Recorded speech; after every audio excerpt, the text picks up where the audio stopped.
Olá, seja muito bem-vinda, muito bem-vindo a mais um capítulo aqui da Rede Líderes Digitais e hoje a gente vai tratar de sales, como que essa nova jornada de vendas na era digital, com as tecnologias, com o aspecto humano que está mais valorizado do que antigamente, traz para a gente.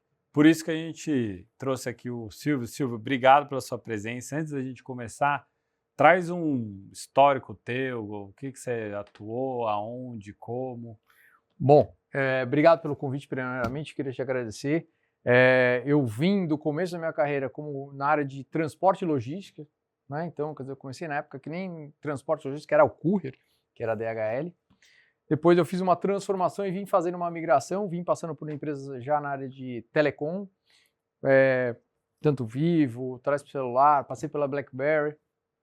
E depois eu vim migrando para um mercado que, apesar de a gente falar que não é tanto tecnologia, é um mercado para a área de real estate, mas é um mercado que vem tendo uma transformação muito grande. E aí onde eu tenho desempenhado aí meus últimos 20 anos, sempre focando na área comercial, em transformar esse relacionamento um pouco mais humano, mais próximo, e principalmente porque você está sempre falando com novos usuários, novas pessoas, né? Uma das coisas que eu vejo diferença assim, de um processo de venda no B2C para o B2B é que no B2C, quando você está do consumidor final, você tem muita ferramenta para utilizar, né, para você impactar. Tanto que, majoritariamente, nessas empresas, você tem mais marketing do que sales. Ao ponto que um marketing bem feito até se sobrepõe a uma área de sales que em algumas empresas nem existe. Isso porque você consegue lá colocar um dinheiro mais teleguiado em tráfego pago, em redes sociais, ter uma metrificação melhor e, obviamente, sendo um B2C, você tem um produto mais redondo, né? No máximo, quando você olha para SaaS, para um B2B, é um SaaS, mas é tratado como um B2C. Mas a gente está falando de gente que vende camiseta, então camiseta é camiseta, pronto, acabou. Cosmético, esse tipo de coisa.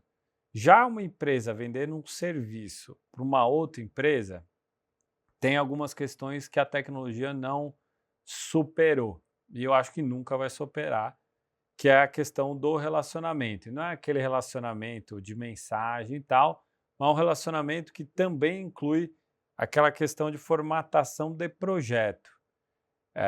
Então, se você é uma consultoria de assuntos econômicos, escritório de advocacia, esse tipo de coisa, não vai funcionar você jogar no Instagram, patrocinar, porque o Instagram vai entregar para um público de A a Z, não tem tanto recorte ali, e mesmo trazendo esses interessados, inevitavelmente passa por uma reunião, duas, três, porque o projeto de uma é diferente do projeto do outro, porque o valor de uma é diferente do valor do outro, e por aí vai. Tendo em vista isso, o que você acha que mudou de uns anos para cá, envolvendo a área de vendas mesmo? Eu acho que você colocou um ponto excelente, né? Porque o B2B cada vez mais está se tornando muito mais consultivo. E ele tem que ser muito mais assertivo no que ele fala com essas pessoas, né? Porque você pega um advogado, né? Nessa linha, você tem várias áreas. Você pode ser um tributário, um civil, são situações diferentes e com interlocutores diferentes. Então, a gente vê muito hoje, né? Putz, às vezes dá um spam de e-mail que a gente ou não lê, ou quando a gente olha e fala assim, isso aqui não é nem para mim. Então eu acho que a gente como, assim, a grande vertente hoje no B2B é tentar se especializar e usar de todas as ferramentas, né? Hoje toda a parte de inteligência artificial te ajuda bastante, para que você saiba ao máximo do perfil, né? O ideal seria a gente chegar a um nível que a gente possa falar, putz, qual o time que ele torce, qual o restaurante que ele frequenta, porque você vai ter muito mais informações para o primeiro contato. E o primeiro contato é tudo, né? A gente tem ali, vamos dizer, 15, 30 segundos para ganhar atenção. Se você não ganhar atenção naquele pitch de elevador, você perdeu, ele já não vai mais estar prestando atenção, independente de quem seja o teu interlocutor. Então a gente tem que cada vez mais usar ferramentas que possam nos ajudar a construir e ter informações para fazer esse pitch o mais assertivo possível. E a gente está vendo também uma tendência que é profissionais de determinada área muito técnica se tornarem sales. Exemplo, a AWS é uma das campeãs de fazer isso. Pega um engenheiro da computação e transforma ele em sales, e não sales em engenheiro da computação, aprender engenharia da computação. Então, basicamente tem o Cloud Engineer Computer Sales. Sales está lá no final, porque ele coloca desse jeito, porque pro negócio da AWS, o sales precisa falar tecnicamente com outro profissional de tech, que muitas vezes ele não quer o cara que vai só demonstrar o produto ou serviço, que nem numa loja. Entrou numa loja, o vendedor está lá, ó, toma, isso aqui é uma camiseta. Ou mesmo um corretor de imóvel, ó, abre porta, fala, ó, tá aqui, esse que é o imóvel. Não. O cliente, mesmo sendo de uma empresa, que lá, bom, deixa eu ver se ele vai conseguir responder as perguntas que eu preciso. Quando é um serviço, aí isso ganha um destaque ainda maior. Eu acho que isso vai ao encontro que você está falando de se especializar num nicho, mas também entender quem que é a outra persona do outro lado, né? E aí, para concluir, eu costumo dizer que assim, B2B até nem existe, né? Porque não tem um CNPJ negociando com outro CNPJ. Necessariamente são CPFs ali negociando, né? É um representando um CNPJ, o outro CNPJ. Nesse sentido, o que você tem de experiência de otimização desse tempo, desse processo de venda? É um perfil muito mais de escutar ao invés de falar? É um perfil de entregar a informação previamente ou não? São vários pontos importantes que você coloca. Porque é o seguinte, você não tem uma faculdade hoje que você fala assim, eu quero fazer uma faculdade de sales. Muita gente me pergunta, mas pô, você construiu sua carreira, putz, como é que eu faço? Não tem, né? Acho que talvez o mais próximo que poderia ser a de advocacia, né? O direito é uma arte de negociar constantemente. E na área de vendas hoje, é super importante você ter a pessoa que vai fazer aquela primeira introdução, até para mapear, entender e saber quem as pessoas que nós vamos envolver, né? Se eu trago, por exemplo, ao meu mercado, né? Se eu for para falar detalhes técnicos em geral de um prédio, de um edifício, eu tenho conhecimento.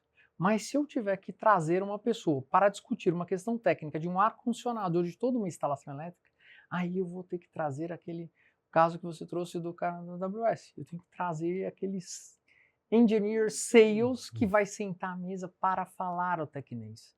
Então, você ainda tem essa situação. Eu acho que é uma característica muito do nosso mercado brasileiro, né? Ele precisa ter essa conversa para chegar à parte técnica. Então, a minha experiência me mostra muito isso. E o que é importante é que você constrói uma relação. E essa relação, para tudo na nossa vida, sempre a gente, por mais que a gente esteja ali, em algum momento, representando um CNPJ, é CPF com CPF. Porque eu falo com o Vitor, o Vitor compra aquela ideia, que leva para o board, e você chega lá no board e fala assim, vamos tomar essa decisão por causa desses itens. Então, é muito uma relação CPF, e eu acho que é muito antiga, as pessoas acham que não tinham isso. CNPJ com CNPJ. Não, são CPFs. Porque se eu fizer eu te levar para um prédio e te faça um serviço com qualidade, foi ótimo. Mas se não, não é só o CNPJ. Vai o CPF a primeira coisa. A primeira coisa que mata é o CPF. Precisa ter alguém para que eu acredite que vai me dar uma assistência, que eu vou puxar o telefone e falar, ó, e agora, né? Nem tudo é plug and play, né? De você ir lá, contratou, acabou, tá aqui. Acho que tem um aspecto aí que você está trazendo aí, que é principalmente no B2B, que é ter essa linha de contato constante, que é o DCX, da jornada do cara, desde o momento que o cara é abordado, até no momento que o cara recebe o serviço, né? Se não for aquele constante, que tem que ser contemplado. E uma das coisas, Silvio, que eu vejo assim, à torta direita, é ainda muitos profissionais que só eles falam, eles querem só falar. cara não escuta. Ou seja, ele quer adivinhar a dor do cara. E isso que eu acho que está faltando muito no profissional hoje, que é do cara mapear a dor antes dele vender, que é muito na lógica do eu vou gerar um valor antes para depois eu colher lá na frente. Não, eu vejo muita gente de abordagem assim, até muito ostensiva em LinkedIn, e-mail e tudo mais, tipo, é assim, ó, como eu sou bonito, vem até mim, clica aqui. Não é assim, né? Existe muito isso, né? A pessoa quer sempre a velocidade e o B2B não permite você ser um B2C, né? Porque você fala, não, vendeu uma camiseta, não vai, clica aqui, foi. Não foi. Você vai ter que fazer algumas jornadas, algumas ações para você chegar e conquistar aquela confiança. Você precisa muito mais ouvir. Porque se você não ouvir, você não tem condições nem de saber qual que é o caminho para seguir. Não. Porque às vezes, eu digo, muitas vezes eu falo assim, vale a pena às vezes perder a ganhar. Porque eu posso falar com você fala assim, puta, mas você sabe que eu não estou precisando disso. Não, mas você não precisa, mas não tem problema.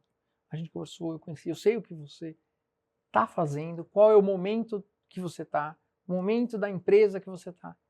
E pode ser que às vezes, e muitas vezes acontece isso, eu conversei com você, a gente criou uma afinidade, você encontra com uma outra pessoa, ela pode falar assim, putz, você sabe que eu estou precisando disso? Você fala, cara, liga pro Silvio. Tem a pessoa. Então, você tem esse cross que também acontece. Então, é importante você saber muito mais ouvir, porque é muito mais gostoso você ser ouvido, né? Eu quero ser ouvido, não quero ser... Chega alguém e fala, puta, é cansativo, é chato. Então, a gente quer mais ser ouvido. E quando a pessoa te fala, ela conta tudo. É muito interessante. Chega a um nível, assim, e eu não sei se é com o tempo que eu ganho essa experiência, e as pessoas contam a vida. Detalhes da vida que às vezes as pessoas me contam que eu falo, gente, eu não precisava saber disso. Mas ela precisava de alguém para contar alguma coisa. Sim. E aí você cria um relacionamento que ela fala, não, vem cá, cara, eu preciso te ajudar. Né? Eu fiz com um cliente agora, depois que eu ganhei o processo, eu falei, mas por quê? Ela falou assim, você sabe que você me deu tanta atenção? Ela queria ver 5 prédios. Eu fui um dia e ver 5 prédios. Ela falou assim, não tinha como não fazer com você, porque você me deu tanta atenção. Você sabia mais do meu projeto do que eu. Então não tem como fazer. Então eu acho que esse é um caminho inevitável. Acho que se eu tivesse dar a dica de ouro assim, é ouvir a pessoa. E até esse processo de escuta até faz um paralelo com o que a gente está observando em muitas ferramentas, que é um caminho da hiperpersonalização. Então, vamos lá. Se eu sou vegetariano, eu não quero opção de churrascaria. Para o B2B, isso aqui serve também. Então, não adianta empurrar um produto ali de prateleira, um formato padrãozão, para todo mundo. Cada um vai ter uma demanda. E aí precisa entender essa chavinha, qual que é a chavinha de cada um. Que é a mesma coisa dessa onda de personalização que a gente está vendo aí, né? Que é eu trabalhar como uma IA, mas do ponto de vista humano, né? De você tentar enxergar essas demandas que cada um tem. Para achar um essa binômio chave. interessante, né? A gente, né, dentro da empresa, tenta fazer um produto que atenda ao maior grupo. Só que depois a gente tem que fazer a personalização.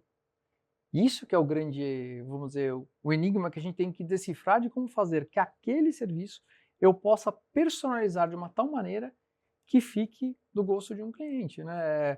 Pô, vou pegar meu exemplo, as pessoas alugam um andar, alugam um prédio inteiro, e eu tenho que personalizar para que aquilo seja o espaço. Não adianta eu pegar e colocar, ter uma empresa, eu vou falar assim, não, vamos lá, a gente troca o logo e põe outro. Não dá para fazer isso. Então eu acho que é isso que é o personalizar, é ter que saber que não adianta ter aquele pacote, porque se você não personalizar, não fica do gosto da pessoa. Não atende às necessidades. E tem alguma ferramenta que você utiliza no dia a dia, assim, fora, obviamente, WhatsApp, telefone, tal, para recordar de alguma coisa, para ter, enfim, algum histórico, ou mesmo, enfim, alguma coisa que otimize? Eu particularmente eu uso algumas ferramentas, né, que eu gosto bastante. O Evernote é um que eu uso, porque eu uso tanto para minhas coisas particulares quanto profissional, uso bastante. Eu acabo também usando CRM, ferramenta de CRM sempre, independente de qual que você use, todas acho que são muito boas, tem as mais caras, as mais baratas, acho que funciona bem. E um aplicativo que eu vi recentemente e que eu acho que vale muito a pena o pessoal dar uma olhada, é um que chama Crystal Knows, porque ele te dá o perfil DISC daquela pessoa que você vai interagir. Para gente que vai no B2B, e às vezes você vai falar com um interlocutor novo, que você não tem, às vezes, alguém em contato em comum, te ajuda bastante. Uma coisa é eu te ligar para você e falar, Vitor, você conhece o Eduardo? Você fala, não, olha, o Eduardo ele tem esse perfil assim, fica muito mais fácil quando eu ligar. Mas quando eu tenho que ligar mais a seco, eu uso essa ferramenta porque me ajuda bastante. Se é uma pessoa que gosta que eu conto um storytelling, ou uma pessoa mais objetiva que eu tenho que ser direto, não só na comunicação que eu vou fazer numa ligação, quanto para mandar um e-mail principalmente. Se você mandar um e-mail longo com storytelling para alguém que é objetivo, ele leu o primeiro parágrafo e já jogou fora. É isso, até para assim, qualquer líder de área também, que tem pessoas ali para liderar, sabe disso, né? Às vezes você tem uma pessoa que funciona melhor de um jeito, outra funciona melhor de um outro tipo de tratamento. Isso serve para quase tudo, né? E mais recentemente eu vi, eu esqueci o nome, acho que é Padnote, alguma coisa assim, que é um gravador que tem IA embarcado, Muito bacana. que você vai conversando, ele vai catalogando e aí depois você pode eh, consultá-lo. Ah, o que que o Vitor falou hoje sobre isso, ou no dia tal, blá, blá, blá. Ele te traz mastigadinho, tem o app, Eu vi esse negócio, achei bem interessante, viu? tem muita É muito solução. legal. O que você faz, você tem um resumo da reunião, né? E É, e você pode gerar até atividades. Isso é muito bacana. num Eu acho. período assim de 5 anos, imagina quanto de informação que eu já não devo ter esquecido de alguma conversa, de algum dia que poderia trazer. Ajuda bastante. Hoje você vê o uso da tecnologia. Esse é um que é bastante interessante. Quero ver se nas minhas férias eu aproveito para comprar esse daí que eu achei fantástico, viu? É isso aí, Silvio. Como é que o pessoal te acha? É LinkedIn? LinkedIn acho que é o melhor caminho. Como, Silvio? Silvio Rosolém Júnior. Boa, obrigado, viu, Se Silvio? precisar, eu estou à disposição. E obrigado mais uma vez. Parabéns aí pelo. Gostei muito desse bate-papo. Boa. E você, espero que tenha aprendido bastante, assim como eu. Então não deixe de se inscrever, deixar seu comentário, sugestão, acompanhar os outros conteúdos que eu tenho certeza que vai te trazer bastante conhecimento, que a gente traz aqui gente que está no mercado, tem resultado positivo, então não é observador, gente de fora que está tentando enxergar o que está acontecendo, tá? Então até o próximo episódio, valeu!